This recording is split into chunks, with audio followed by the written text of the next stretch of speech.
video is going to be a different type of video. I haven't done this before, but basically I get a lot of comments from you guys, lots of them, and I don't always get a chance to reply to them actually typing, and a lot of times these comments they can't really, to me, they don't justify having their own standalone video, but I figured what would be fun is to do a video where I take several of your comments and sort of address them through video form like this, and so yeah, so if you guys enjoyed this video, let me know, but otherwise, let's jump into the comments. So the first one's not necessarily a comment, it's more of an exchange here, and basically one of the guys commented on one of the recent videos that I did where I was talking about a white belt who got stuck in a group of colored belt classes, right? So basically he's the lone white belt in the colored belt classes. You know, he's seen stuff online where people like John Donaher will say you need to train with people that are less skilled than you most of the time to get better, and so he's curious, you know, is this what I need to do? How am I going to get better if I'm rolling with all these higher belts? And I gave my spiel, of course, but then one of the guys commented, he said, I thought you were supposed to leave the ego at the door. These white belts sound very egotistical. And a couple things about that comment. One, I always find it funny because people use that term all the time. Leave your ego at the door. You're being egotistical. That's your ego talking. When I hear that, I always think about, like, it sounds egotistical to me for you to deem something as arrogant, right? For you to be the end-all authority to deem me as being arrogant, that seems very egotistical to me. You know, and so again, to me, it's a hypocritical statement for someone to say that you're being very egotistical, whatever. But the second thing is in jiu-jitsu, we misuse the term all the time. Like we'll say, leave your ego at the door. But if you're talking about it in sort of a Western Freudian sense, your ego is who you are. It's how you navigate this world. If I ask you right now, who are you? You'll start telling me stories about who you are, and that essentially is your ego. It's these stories that you construct about who you are so you understand who you are. You're married to that ego for the rest of your life. It goes with you. And I mean, if you didn't, you'd be just floating around the world like not knowing who you are. The problem is that when the ego can't adapt to the new surroundings and the new situations, at least in my book, right? It's like a snake that can't shed its skin. It's going to be a problem there. And so a lot of times, for instance, when you'll see people that have trouble, like for instance, people that can't take criticism, they can't take a joke, they can't endure something that's changing. Athletes who used to be really good, but they begin aging and they can't adapt to that, right? These are all problems. And to me, these are issues where a lot of times either the ego's too weak to endure the criticism or whatever, right? You're not secure enough in who you are, or you become too attached to that particular ego at the time because it changes. You become too attached to that identity that you have that you're not allowing yourself, and your ego's got a grip on it and it doesn't allow it to change. And so again, I think that we misuse that idea of ego at the door. And again, just personally, me thinking about it, to tell someone, hey man, you're being very egotistical. To me, it's you're being egotistical by deeming someone as being arrogant. But just my thoughts, of course. Escher Chirigo asked me about what I thought about Rodolfo Viera being submitted by a purple belt. And man, when I watched that fight, Rodolfo Viera is one of my favorite, like all-time favorite grapplers. He was just a monster. Like when I was a newer black belt, you know, he was killing it, you know, in the early, like what, 2010, 11, 12. You know, he was just murdering everyone, and I loved watching him. His style of jiu-jitsu to me was exciting. And, you know, it was hard to watch him get submitted. But, you know, I'm not sure what happened there, you know, because again, he cut a lot of weight, obviously, because that dude is huge. Like for me, I was surprised he made it to 85 because I remember seeing him compete and like seeing him in person when he was competing at heavy, which is the cutoff in heavy is 207.8 in IBJJF. He was jacked already and ripped to the gills. Like, I mean, I was like, I don't know where he lost the weight. Must have maybe shed a little bit of muscle to get there, or had a really hard cut. But I don't know if it's a weight cut issue. He also was in a really good spot really early in the match. And I know there's a curse sometimes in grappling in MMA where you'll see these guys where the grappler that really goes after it and really tries to push the pace and get the submission finish, if they don't get it, then they end up doing poorly later on in the fight, later in the rounds, because a lot of times, especially if they're close to a submission, they waste a lot of energy finishing it. And again, if you've never fought before, I'll tell you that when you fight, and you think you've got a submission or you think you're close to a submission, you put a lot of energy into it because you want the thing to be over with, right? And so I don't know if maybe when he got the guy to the ground and he was trying to set up that arm triangle, if he wasted a lot of energy there, or if one of those shots hurt him more than what it looked like because he started getting hit, and again, he just looked very tired. So again, I don't know. And the thing is when it comes down to an MMA situation, especially when you start getting hit and you get fatigued, those change things completely. I mean, I remember when I first started getting into MMA, I remember just doing MMA practices, and I was rolling with guys that, like, when I would roll with them in jiu-jitsu, I would school them left and right, but they were better with striking, or they had, you know, they were able to, like, hit me in situations where it rattled me up a little bit because I wasn't as experienced with MMA. And in those situations, sometimes they'd get the better of me on the ground because I just, you know, you get so frazzled from the punches and the whole melee of MMA that it changes things. The grappling definitely changes. So it's hard to say, man, but hopefully he comes back from it stronger and looks better in his next fight. This one's kind of funny. It's from Montana. They replied back with, "I would love to train with only higher belts." So this was, again, going back to that video where I was talking about rolling with higher belts.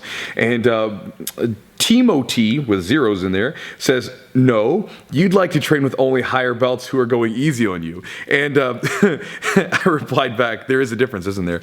Because there is. Like, you know, it's one of those things where if you're newer, now there is an exception to the rule. If you're like one of the guys sent me a message and he said, because I said that, you know, if a black belt rolls with a white belt, like, they can pretty much submit them anytime they want to. And this guy says, like, he sent me back a message one time. He said, "Not me." And I asked him, "Did you wrestle or anything?" He's like, "Yeah, I was like wrestled in college or something like that." Like, well, you're different. You're an exception, right? You're not new to grappling. But if you're a new grappler, you know, you don't have any prior grappling experience really or anything like that, and you go into the gym and you're rolling with the higher belts, they can, for the most part, if they're good, they can end it whenever they want to, and they can be as rough or as nice as they want to be. And so again, for a lot of you guys that are newer to jiu-jitsu, understand that if you go in the gym and you submit one of the higher belts, there's probably a good chance that they let you or that they were trying something. So a great example is me. When I roll with my students, a lot of times, I've gotten submitted by white belts before. Like the other day, we've got this big, strong guy named Josh. And Josh is, he's a stout dude, and he's wrestled a little bit before, played football. And I was trying to, like, do something, and he caught me, like, I was, you know, being silly, doing something. He caught me in a wrist lock. I got wrist locked by a damn white belt, right? And I'm a black belt. Now, obviously, the next time I roll with him, I didn't leave my wrist there to get caught.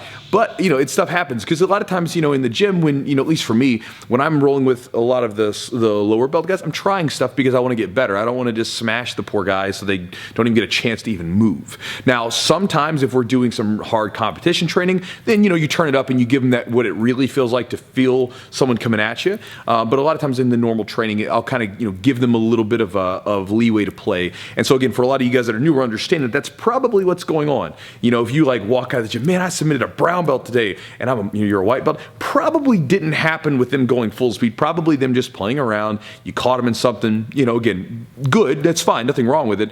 But again, it's not them going 100% tit for tat with you. Got one from Tortuga, who was curious about my leg not fully locking out, and it was in a video that I was talking about this. He said, "Can you please mention what you did to make your legs work for you? You mentioned yoga, stretching, but can you be more specific, please?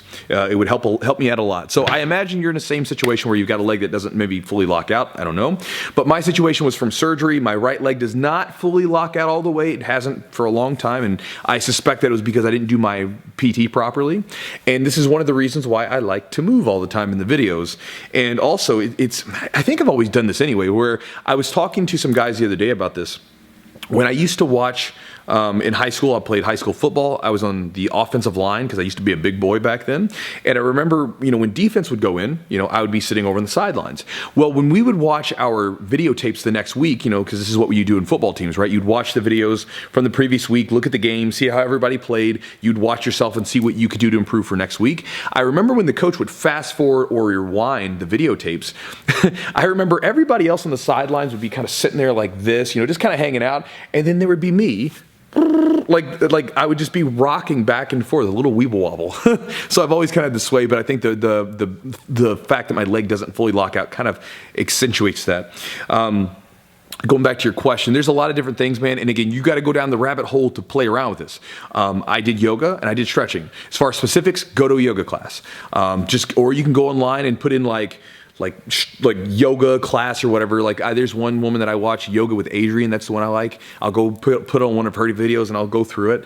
But again, find out whatever you want to as far as it. And again, a lot of mine was tightness around my hamstrings, quads, and everything in my legs. So just start stretching your legs out. Now, and do it consistently. You can't do it like one day and expect there to be like instant fix. It has to be something continuous.